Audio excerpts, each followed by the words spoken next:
This is again off topic. This is way off topic. Way off topic. Way off. I don't even know if we answered the fucking question. I don't even know what the question was.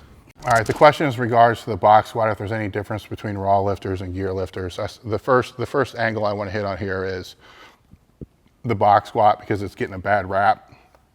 And I am a big box squat advocate. I wouldn't say I'm as big of an advocate as what Louis is, but I'm a pretty big advocate because I've used it with my clients when I was a personal trainer, and I've used it all the way up to, advanced power lifters. And I think it's the best way to teach somebody how to squat. I think it's the best way to build the squat. I do believe that there is an explosive component that can be taught because of the stretch reflex, because it's kind of doing a plyometric with your ass.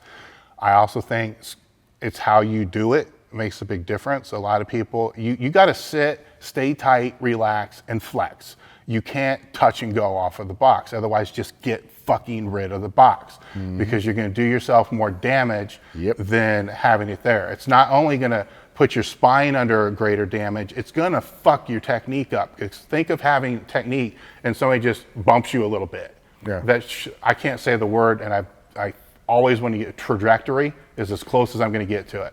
But even that slightest bump out of that at the very beginning becomes a much magnified bump as you get further off of the box. So a little fuck up at the beginning and you're falling forward because you don't know how to stay in the box, stay tight, and come back up. So I'm a big proponent of it from a strength and conditioning standpoint. Bodybuilding standpoint, not so much, because most box squatters don't have big legs. Now, from the difference between geared and a raw, this is what I've seen as far as the box squat goes, is where your knees are in position with your ankles should be the same as where they are when you compete. I've seen throughout... Your box squat should look like your free squat. Yes, I've seen throughout... Yeah, they sit way too far back. Yes, competition... The best way to say it is if I took out the box, you shouldn't look like a doof. Yes. And raw lifters, say lifters with sleeves, if you watch the majority of them, toes are pretty close, or knees are pretty close to toes. So I think that's where they should be on the box. Yes. Lifters with wraps, knees are about mid-foot. All right. Lifters in gear, knees are in line with heel. So I think that's where it should be, unless there's some specific reason you want to put more stress on the hamstrings, but I really don't think so. I think that's why people have a bad carryover when they try to go from the box to a free squat. Because their box squat looks completely different than their free squat. Yes. Yes. Yeah. So that's kind of my take on. Personally, myself, I rarely ever free squat, and probably never. I mean, if I do, it's with the tsunami bar, and that doesn't even count. But it's just for me, it's a better gauge of depth. There's a lot of reasons why I do it, and to be biased and to be truthful, I'm also a better box squatter than I am a free squatter. I always have been. I've always been more explosive than I have been strong, and that plays into my strength. I found a way over time to use the box to flex off of, the same way some people might use a board to flex off of. But for me to teach people, it's easier to teach off a box, but sometimes they come out, they don't want to use it, and then it becomes harder. I can teach somebody how to squat perfectly off a box in 5 fucking minutes. If I don't have that, it's going to take all goddamn day, and I just don't have the time to be able to do that. So that's my take on that. All right. For the box squat, I'm not even going to touch the raw gear thing because it's not really what I do. My whole goal when I have people come in is I want them to squat. I want them to do some kind of pulling. I want them to do some kind of pressing along with other stuff. 99% of the people can squat fine, within reason. You have to work with them a little bit. If I have a choice, I'll always free squat them, mostly because they're kids and they need to get some muscle mass on their legs and their ass and stuff like that. But if someone cannot squat very well and they free squat and they can squat with a box, then I'm going to fucking box squat them with hopefully the goal one day to free squat them. But it's not a huge deal with me because they're still squatting. I think too many people get caught up in what kind of squat. Like I always laugh when people say, oh, it's a high bar squat or a low bar squat. It's a squat. And I never seen like an 800-pound squat and I qualify it. It's an 800-pound squat. It's an awesome squat. I never think, well, he did it with this or whatever. I just don't. It just doesn't make any sense to me. Personally, I just box squat now because I want to save my knees, and it takes tons of pressure off my knees. And I don't really squat super far back like we used to, but just not having that rebound out of the hole saves me. In fact, I had a friend of mine who had bad knees, not horrible knees, but enough that it sucks. And we got him box squatting, and he's like, dude, I can live the rest of my life and be good. The best way to say it is, if I did 5 sets of 10 or something on the free squat versus the box squat, the next day, how do you feel? And the box squat you're always much less sore. And so that kind of tells you, like Dave said, what's going to build more muscle.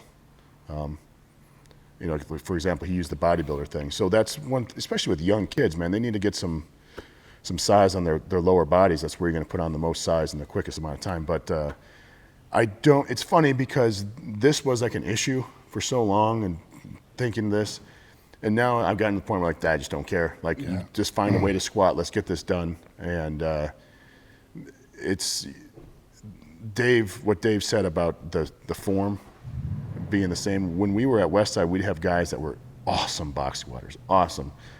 But the way that they did it didn't even come close to how they lifted. And once they were at the bands, it kind of tracked them in a certain way. And it's like learning how to board press.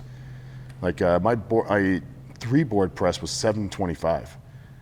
But I just got really good at board presses because I learned how to relax and flex off the board. So it became more of a kind of a cheater method in a way, like some of these guys were doing. So then when they went to the meet, it wasn't so much box squats didn't carry over, it was how they did the box squats that didn't carry over. And I think the people I'm talking about, or at least you would understand it. But anyway, the whole point being is that as long as you got something on your back and you're squatting down, you're pretty good. And I just don't, and for an older person, with some issues, man, it's gold. I mean, that's the thing why Louis talked about some of the original guys at Culver City. Now, I've heard varying reports. I've actually read a whole bunch of random stuff that they didn't always box squat as much as people think. But the story that Louis told was they box squatted 3 times a week, and because they were squatting on the box, they could do it 3 times a week. Because you have to understand that most of those guys like George Friend, he wasn't a power lifter. He's a power lifter by hobby. He was a great hammer thrower. I mean, he was on the cover of Sports Illustrated, to give you an idea how great that guy was. But anyway, to wrap it up, do whatever thou will, it doesn't really matter that much. Yeah, so. And I used to be die hard, anybody at a seminar, that's how I was going to teach them. I would force it on them. And now if somebody comes in, and I'm actually a little bit more cautious now, because if they're working with somebody else, I don't want to go fuck up what somebody else is trying to do. So if they're working with somebody else and they're free squatting and I see issues, man,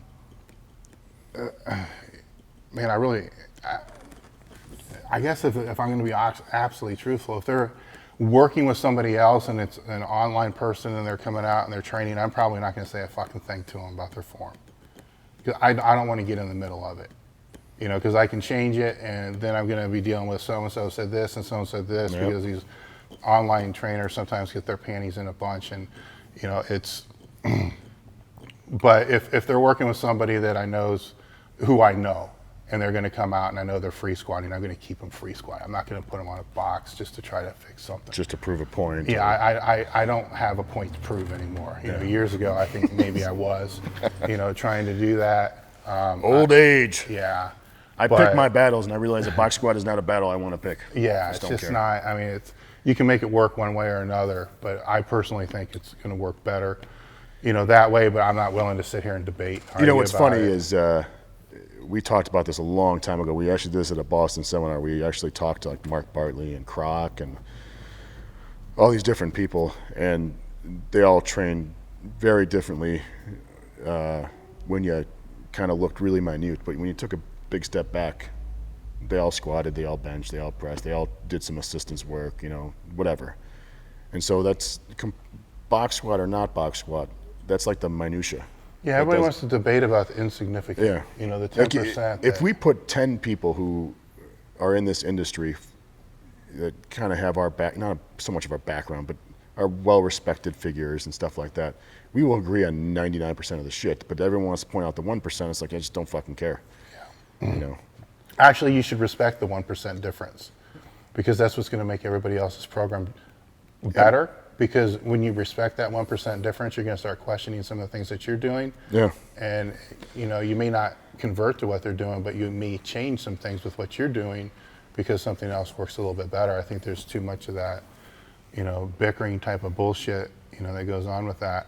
I also think, just to put a final word out there, it drives me fucking crazy anymore that, you know, I can walk into any gym and I will see, you know, 20 people training and bars and 7 fucking squat racks. You know, Oh, instead of squatting together? yes, they all squat separately. You know, it's, you know, I've seen 4 bars in racks with the fucking weight between 275 and 315 on every fucking bar. Yeah. And they're training by themselves. It's like, you understand all you'd have to change is a fucking dime and a 5. Yeah. You know, and train together. And you, not only that, you got 4 coaches, you got the synergy. You know, you have all the spotters. You know, everybody wants to bitch about the spotters at the fucking IPF Worlds. What about in your own gym, you dumbass? You don't have any spotters. And you're squatting outside the power rack, so shut the fuck up. Did someone get hurt or something? No, they just had like 10-year-old spotting at the Worlds. I mean, it was a problem. I'm not gonna, don't get me wrong, it was a problem. But it just was blown way out of hand. And you know, I'm sitting there, I like to put things in perspective. So I'm sitting there and I'm like, okay, I get that. You know, this is definitely a big issue, but shut the fuck up. You're squatting on the outside of your rack with no spotters, and I see it all over Instagram. Yeah. So in all honesty, you didn't need the spotters in the first place, right? I think people need to train together more. I think it's one of the sacred things that we have left, you know, in this world, where people can come together from different backgrounds, different cultures, nationalities, you know, social economic statuses. And the bar's the bar. I mean, when you're in the gym, you know, the only pecking order is strength. And you want to see the guy next to you get stronger and make progress the same way you do. And when we start losing the power of the power rack, I think we're really starting to fucking collapse. Everybody wants to talk about all this societal bullshit and all this other kind of stuff. To me, that's you know what? That's what I can fix, though. Yeah, that's what I have the power to help influence. I don't have the power to help influence all the political bullshit, but I can influence people to say, fucking train in the same rack because you're going to get stronger. And it's true. You know, there's nobody that's going to say, oh, it's more beneficial to me to train in the same gym with 20 strong motherfuckers in my own rack. Yeah. Are you fucking kidding me?